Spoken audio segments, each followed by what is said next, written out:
Nascido Temujin, no coração das estepes da Mongólia, por volta de 1162, a infância de Genghis Khan foi marcada por dificuldades e turbulências.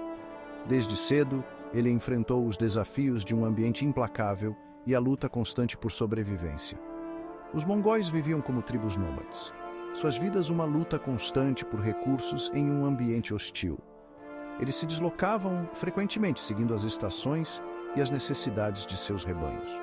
O próprio pai de Temujin, um chefe tribal, foi envenenado por um clã rival quando o menino tinha apenas 9 anos.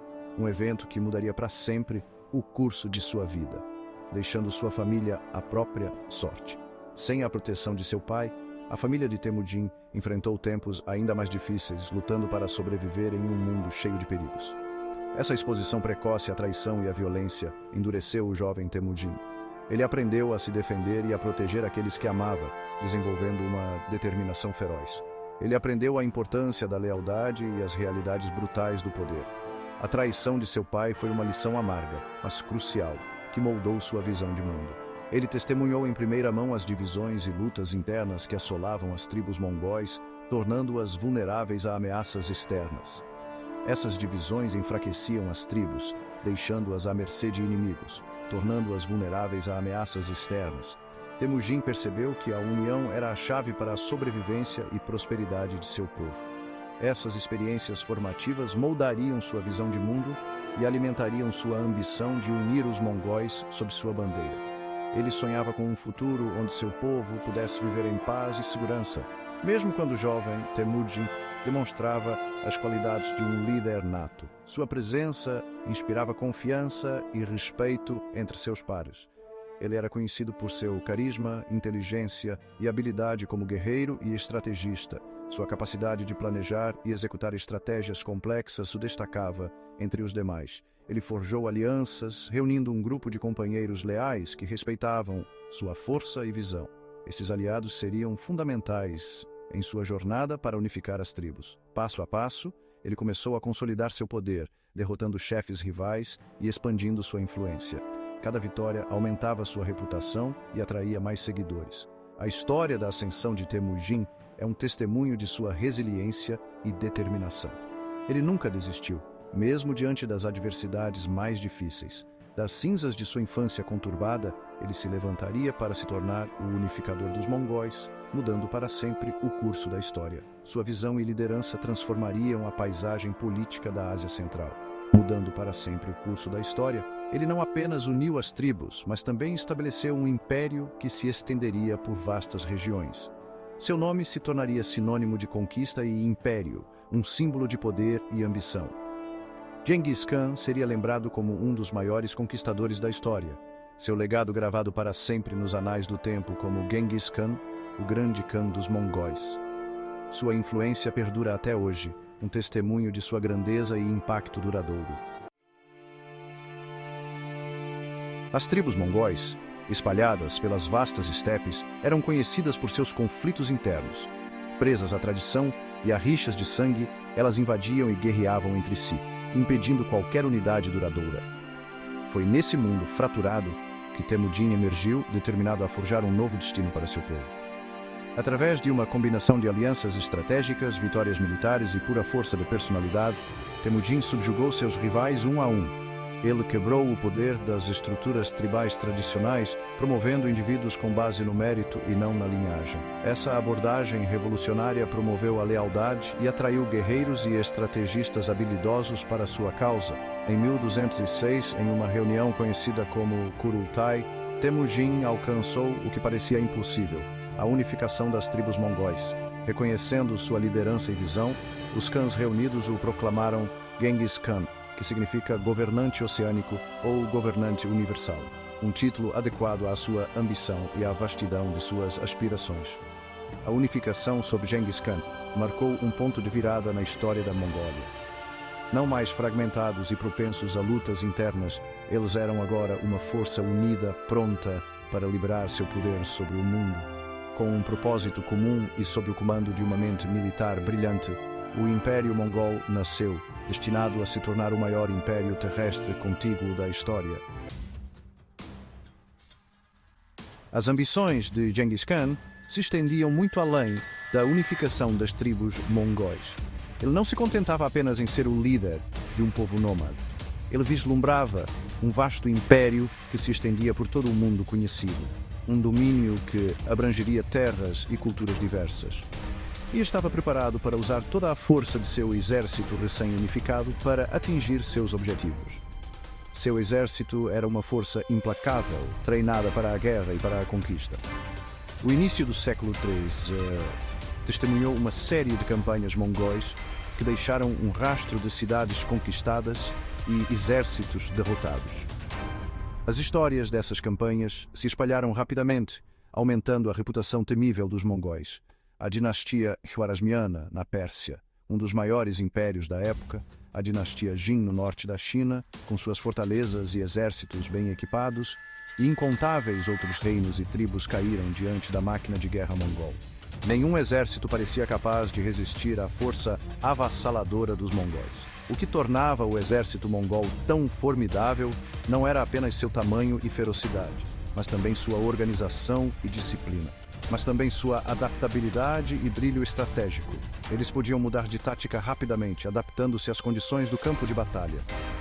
Genghis Khan era um mestre da guerra psicológica, compreendendo profundamente a mente de seus adversários, usando uma combinação de terror e diplomacia para semear a discórdia entre seus inimigos e quebrar sua vontade de resistir.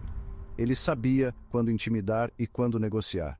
Ele entendia a importância da logística e da inteligência, elementos cruciais para o sucesso de suas campanhas, garantindo que seus exércitos estivessem bem supridos e informados sobre os pontos fortes e fracos de seus oponentes.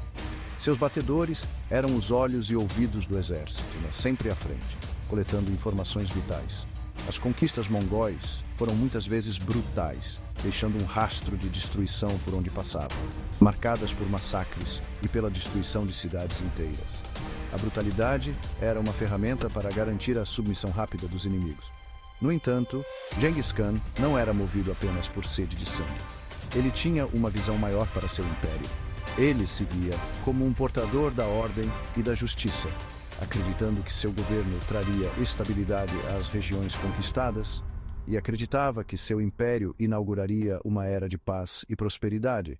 Sob seu domínio, o comércio floresceu e as rotas comerciais se expandiram. Essa crença, aliada ao seu pragmatismo e seu desejo de garantir a lealdade dos povos conquistados, o levou a adotar uma abordagem surpreendentemente tolerante para governar. Ele respeitava as culturas e religiões dos povos subjugados, o levou a adotar uma abordagem surpreendentemente tolerante para governar. Ele permitia que mantivessem suas tradições, desde que jurassem lealdade ao seu governo, criando assim um império diversificado e coeso. No coração da máquina militar mongol estava sua cavalaria, uma força incomparável em sua velocidade, mobilidade e poder letal. Montados em cavalos resistentes e ágeis, os guerreiros mongóis podiam cobrir vastas distâncias, aparecendo aparentemente do nada, para atacar seus inimigos com velocidade e precisão devastadoras. Cada guerreiro estava equipado com um poderoso arco composto, permitindo-lhes lançar flechas sobre o inimigo à distância. Suas flechas podiam perfurar a armadura mais grossa, tornando-os uma força aterrorizante de se contemplar. Em combate corpo a corpo, eles usavam sabres curvos, maças e lanças, engajando-se em um turbilhão de habilidade mortal. O domínio da equitação dos mongóis permitia que lutassem durante todo o ano sem serem prejudicados pelos invernos rigorosos que frequentemente prendiam seus inimigos. Suas táticas eram fluídas e adaptáveis, contando com retiradas simuladas, manobras de flanco e cercos para superar e derrotar seus oponentes. O gênio militar de Genghis Khan residia em sua capacidade de reconhecer e explorar os pontos fortes de sua cavalaria. Ele entendia a importância da disciplina e da coordenação, treinando suas tropas implacavelmente para funcionar como uma unidade coesa. Sua cavalaria não era meramente uma coleção de cavaleiros habilidosos. Era uma máquina de guerra bem lubrificada, capaz de operar com eficiência devastadora em vastas distâncias e terrenos desafiadores. O Império Mongol, em seu auge, se estendia do Oceano Pacífico, a leste, até a Europa Oriental, a oeste, abrangendo uma vasta faixa da Ásia Central, Pérsia, China e Rússia. Essa expansão sem precedentes foi possível não apenas pela destreza militar dos mongóis, mas também por sua abordagem única de governança. Ao contrário de muitos impérios do passado, que frequentemente buscavam impor sua cultura e religião aos povos conquistados, os mongóis eram notavelmente tolerantes. Gengis Khan entendia que a chave para manter um império tão vasto residia em garantir a cooperação de suas diversas populações. Ele implementou políticas que promoviam a liberdade religiosa, permitindo que os povos conquistados praticassem suas próprias fés sem interferência. Além disso, ele incentivou a integração de diferentes culturas, reconhecendo que a diversidade cultural poderia fortalecer seu império. Ele reconheceu a importância do comércio e, sob seu governo, a Rota da Seda floresceu, conectando o Oriente e o Ocidente em uma vibrante troca de bens, ideias e cultura. O Império de Gengis Khan não foi construído sobre muros e fortalezas, mas sim na estrada aberta. As vastas estepes permitiam uma mobilidade sem precedentes para seus exércitos, e ele estabeleceu um sistema sofisticado de estações de retransmissão, conhecidas como yams, para facilitar a comunicação e o movimento de bens e pessoas por seu vasto domínio. Essas estações eram essenciais para a administração eficiente do Império, permitindo que mensagens e ordens fossem transmitidas rapidamente através de grandes distâncias. Essa ênfase na mobilidade e interconexão teria um impacto profundo no desenvolvimento do comércio e intercâmbio cultural euroasiático por séculos. A influência do Império Mongol pode ser vista na forma como ele facilitou a troca de ideias, tecnologias e culturas entre diferentes regiões do mundo.